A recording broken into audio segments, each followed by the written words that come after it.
Mr Chair, I've listened quite carefully to the debates and to the support in particular for this bill tonight, as I have in earlier debates, endeavouring to understand why anyone could think this bill was actually a good idea and that it would achieve its given purpose, its stated purpose, to make our communities, to make people safer.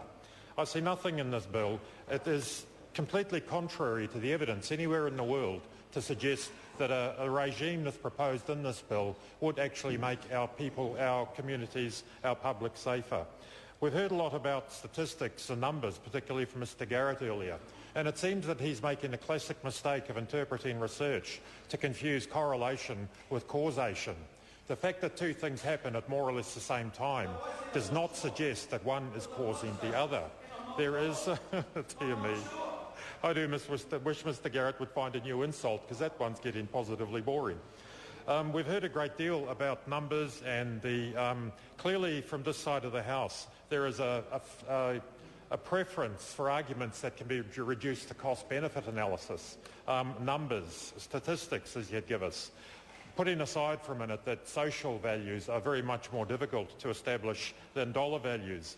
Even looking in terms of dollars, we can go to the Californian experience, so oft quoted. And again, I indeed had the pleasure of hearing Reverend Givens when he spoke in Wellington a week or so ago. And he quoted some really interesting numbers. He referred to the Californian prisons as the most expensive rest homes in the world. They have very old prisoners well into their 50s and older. The average cost of keeping a prisoner in Californian jails is something along the lines of, I remember correctly, a little in excess of $35,000. They're now discovering that keeping prisoners into their 50s and beyond is costing them on average closer to $140,000. And there is no social benefit gained from doing that, from those extraordinarily prolonged sentences for people who have committed admittedly serious crimes, or in some cases not particularly serious crimes, who are imposing an incredible cost on the communities, on that government, on that state.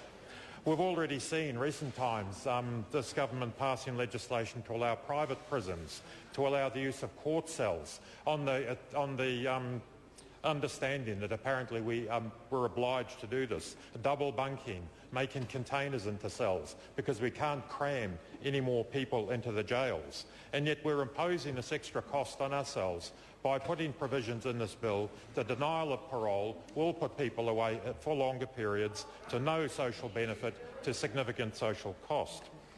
I think the most insidious thing about this bill is that it's saying that we in this House tonight, the majority who might seek to pass this bill, actually know better than judges what sentence they ought to pass in future for crimes not yet committed, and whether or not parole should be allowed, and if so, at what point. The notion of mandated sentencing, essentially it means we do not trust the judges who are appointed to our courts. It's suggesting we can make better decisions about the sentences, the parole conditions, given in individual cases on a very one-size-fits-all generic basis. That is not only wrong, it is lazy, it is unethical, it is immoral, and it ought not to be done here. I think one of the most powerful impacts of Mr. Reverend Givens' presentation that some of us took the time to see was not only in the numbers, the words, because we'd heard those, we'd read those, but the images. Some of the images he showed, the direct outcomes of a regime like this is to put more people in jail for longer in what are already overcrowded prisons. The images he came out with of hundreds of men inhabiting what was once a gymnasium in bunks stacked 3 high with scarcely enough room in the aisles to walk through. Those images I saw and immediately thought, I wonder how they smuggled these images out of prison, because surely this could not have been allowed. In fact, these images were put out by the Department of Corrections in California, showing a best-case scenario. These were the best images they could muster from that appallingly inhumane regime which is now proposed we should impose on ourselves and on our prisons.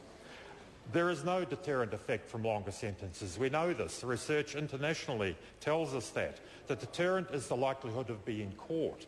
Put more money into policing, put more money into preventing crime, and there it will do some good.